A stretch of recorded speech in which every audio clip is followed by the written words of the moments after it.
Assalamualaikum warahmatullahi wabarakatuh. Selamat pagi anak-anakku sekalian. Selamat berjumpa lagi di tahun 2020-2021 pada ajaran baru. Selamat kepada anak-anakku sekalian kami ucapkan karena sekarang sudah naik ke kelas 8. Mudah-mudahan dengan naiknya kalian ke kelas 8 semakin giat belajar kalian untuk supaya kelak kalian nanti bisa berhasil naik ke jenjang yang lebih tinggi. Ini tidak perlu berkenan lagi karena kemarin di kelas 7 kalian sudah bertemu dengan ibu. Ibu pada hari ini akan mengajarkan yaitu pelajaran pendidikan agama Islam. Ya. Kemudian materi yang akan kita sampaikan atau Ibu sampaikan pada pagi hari ini yaitu mengenai iman kepada kitab-kitab Allah Subhanahu wa Ta'ala. Untuk materi tersebut mungkin kalian sudah pernah mendengar, sudah pernah mendapatkan pelajaran di SD. Sekarang saya bertanya kepada kalian, kira-kira siapa yang mengerti arti daripada iman? Silakan. Ada yang bisa menjawab, nanti aja ada di tugasnya. Ya. Kemudian iman di sini artinya adalah percaya atau yakin, mempercayai atau meyakini. Itu arti secara bahasa. Kemudian selanjutnya iman kepada kitab Allah adalah mengimani dengan sepenuh hati atau mempercayai dengan sepenuh hati bahwa Allah mewahyukan kitabnya kepada Nabi Muhammad, kepada para nabi dan rasul melalui malaikat Jibril yang berisi petunjuk hidup yang nantinya sebagai pedoman hidup baik di dunia hingga di akhirat kelak. Dari sini kita bisa memahami bahwa iman seseorang itu ada kalanya tipis, ada kalanya tebal. Bagaimana cara kita memahami atau mengerti bahwa iman kita atau iman seseorang itu tebal atau tipis? Kemudian untuk penerapan iman kepada kitab-kitab Allah itu dijelaskan di dalam Al-Quran surah Al-Baqarah ayat 2 yang bunyinya Bismillahirrahmanirrahim walladzina yu'minuna bima unzila ilaika wa ma unzila min qablik wa bil akhirati hum yuqinun. Di sini mengenai iman kepada Allah, mereka beriman kepada kitab yang telah diturunkan kepadamu dan kitab-kitab yang diturunkan sebelummu, serta mereka yakin akan adanya kehidupan akhirat. Nah, dengan adanya kita mengimani kitab-kitab Allah itu, kita bisa mempercayai bahwa dari pengamalan isi kitab-kitab itu nantinya atau kelak akan mengetahui bagaimana kehidupan selanjutnya itu untuk selanjutnya yang perlu kalian ketahui yaitu apa saja sih kitab-kitab yang diturunkan Allah kepada para nabi dan rasul.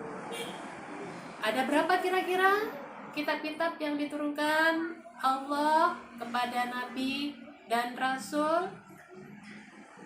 Jumlahnya itu ada 4. Yang pertama yaitu kitab Taurat. Kemudian yang kedua kitab Zabur. Yang ketiga kitab Injil. Yang keempat adalah Al-Quran. Nah, keempat kitab itu semuanya diturunkan pada nabi dan rasul pada saat zamannya tertentu. Umatnya nabi yang Taurat, umatnya Nabi Musa. Menurut kalian pernah mendengar mujizat Nabi Musa itu seperti apa? Umatnya Nabi Musa seperti apa? Nah, itulah isi daripada kitab itu menjelaskan peraturan-peraturan atau perintah yang kita laksanakan sebagai pedoman hidup. Kira-kira berapa menit sudah? Nah, tadi sudah kita bahas mengenai Taurat. Sekarang mengenai kitab yang kedua, yaitu kitab Zabur. Kitab Zabur itu diturunkan kepada Nabi Daud alaihissalam. Nah, kitab tersebut berlaku pada zaman umatnya Nabi Daud itu saja, tidak berlaku untuk umat Nabi yang lain. Nah, kemudian umatnya Nabi Daud itu namanya Bani Israel, ya, Bani Israel. Jadi kitab Zabur itu diturunkan kepada Bani Israel. Nah, kemudian yang ketiga, kitab Injil. Kitab Injil itu adalah sama, kitab ini berarti ajaran pedoman untuk mengatur kehidupan. Itu diturunkan kepada Nabi Isa alaihi salam. Kemudian untuk kitab Injil itu masih berlanjut pada masa Bani Israel. Ya, untuk selanjutnya kitab yang keempat yaitu kitab suci Al-Qur'an, ya. Kitab suci Al-Qur'an itu adalah penyempurna, sebagai penyempurna kitab-kitab suci yang lain.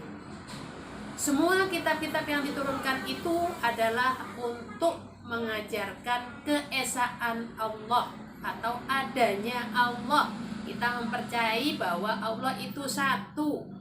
Nah, di sini Al-Qur'an yang terakhir turun itu diperuntukkan juga sebagai petunjuk hidup dan pedoman hidup. Di sini secara global memuat tentang iman, Islam, dan ihsan, serta bermacam-macam hukum dan meluruskan kitab-kitab sebelumnya. Makanya Ibu katakan tadi Al-Quran itu sebagai kitab yang menyempurnakan kitab-kitab yang lain. Ajarannya di dalam Al-Quran itu berisi apa saja?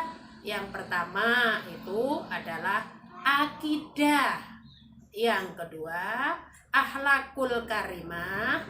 Yang ketiga, tarikh. Yang keempat, ibadah. Yang kelima, syariat. Yang keenam, muamalah. Masing-masing itu tidak kita bahas. Nanti silahkan kalian lihat di buku paket untuk pembahasannya. Karena kalau kita bahas di sini, kita waktunya diberi hanya beberapa menit saja. Nah, kemudian setelah kita pahami mengenai 4 kitab itu, bagaimana sih perilaku kita sebagai seorang muslim kalau kita itu mengimani adanya kitab-kitab Allah? Kira-kira bagaimana cara kita sebagai seorang muslim mengimani kitab-kitab Allah? Adalah dengan cara membacanya, mengetahui isinya, mempelajari, kemudian menerapkan dalam kehidupan kita sehari-hari. Nah, itulah perilaku bagaimana seorang muslim mengimani kitab-kitab Allah Subhanahu wa Ta'ala. Untuk materi kita pada hari ini saya cukupkan sampai di sini dulu, dan saya simpulkan bahwa kita mengimani kitab-kitab Allah adalah wajib hukumnya dan merupakan rukun iman yang ketiga. Tentunya setelah mengimani itu tadi, kita wajib mengetahui isinya, membacanya, mempelajarinya, dan mengamalkan dalam kehidupan kita sehari-hari dan kita gunakan sebagai pedoman hidup. Nah, mungkin itu kesimpulan kita pada hari ini. Kemudian untuk tugas ya, untuk tugas di kelas 8 itu silahkan kalian kerjakan tugas soal esai di buku paket pada halaman 21 bagian B nomor 1 sampai dengan nomor 5.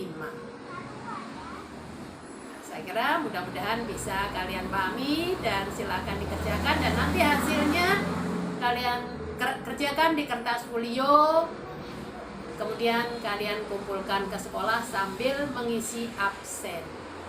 Mungkin pertemuan Ibu pada kali ini saya cukupkan sampai di sini. Apabila ada kurangnya Ibu mohon maaf. Saya akhiri. Wassalamualaikum warahmatullahi wabarakatuh.